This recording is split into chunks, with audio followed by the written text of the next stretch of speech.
লজ্জা লাগতাছে আমার। বাংলাদেশের বাদে কি এতই খারাপ যে আমাকে মতো ইন্টারন্যাশনাল লেভেলের ক্রিকেটার গো ট্রেনে করে নিতেছে। ভাঙ্গির বুলারা ট্রেনে যাইতে লজ্জা লাগে, ম্যাচ যখন হারান মারাও তখন লজ্জা লাগে না?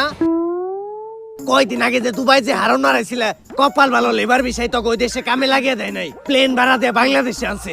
লজ্জা তো লাগে আমাগো যে এত কিছুর পরও তোকে খেলা দেই। আপনি কে কাকা বাংলাদেশ ক্রিকেট টিমটা নিয়ে এরকম উল্টাপাল্টা মন্তব্য করতেছেন? বাংলাদেশ টিমের প্লেয়ার কোন নখের যোগ্যতা আছে আপনার? ক্রিকেট খেলা সম্বন্ধে আপনি কি বুঝেন? বাতিজে আমিও একজন খেলোয়াড়, হয়তো বা ক্রিকেট খেলা তেমন একটা পারি না, কিন্তু যেই খেলা পারি ওই খেলা তুমগো থেকে অনেক ভালোই পারি। ওইটা আবার কোন খেলা কাকা? তোমার কাকিরে যে জিগাইও। দেখ, এত অপমান সহ্য করা যায় না।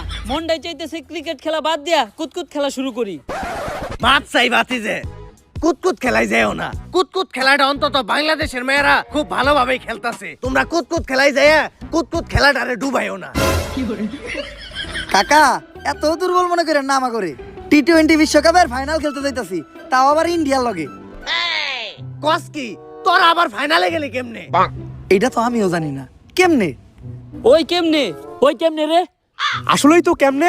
আর এই সমীকরণ মিলাইয়া ইন্ডিয়া লগে আফগানিস্তান হারছে, আফগানিস্তানের লগে আবার পাকিস্তান হারছে, পাকিস্তানের লগে আবার শ্রীলঙ্কা হারছে, অস্ট্রেলিয়ার আবার শ্রীলঙ্কা হারাইছে, শ্রীলঙ্কার আবার পাকিস্তান হারাইছে। এমনি আমরা বাংলাদেশ ফাইনালে গেছি। ও সমীকরণ, তাই তো কই সমীকরণ ছাড়া তো তোকে আবার ফাইনালে ওঠা সম্ভব না। হন, ছোটবেলায় আমার নানি আমার একটা কথা কইতো, সমীকরণ মিলিয়ে যারা ফাইনালে যায় তাগো জোর নাই পুতাই।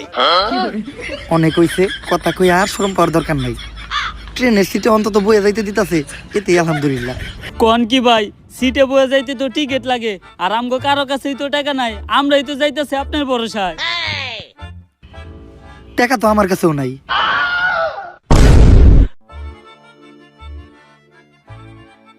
যা একটু মান সম্মান আছিল ওইটাও গেল। আরে চাইলেই বয়ে যাইতে পারতাম, কিন্তু খারায় দেওয়া স্বাস্থ্যের পক্ষে ভালো।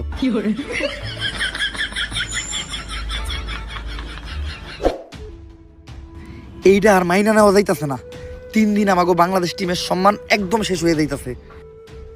সম্মান আবার আসিল কবে? বাচ্চা মিম, তুমি এত বেশি কথা কইও না, চুপচাপ ভাত খাও।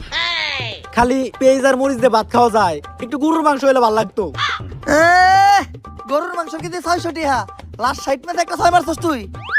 শান্ত ভাই, লাস্ট 60 ম্যাচে তো আপনি একটা 6 মারেন নাই। ওই কালু সম্মান দিয়ে কত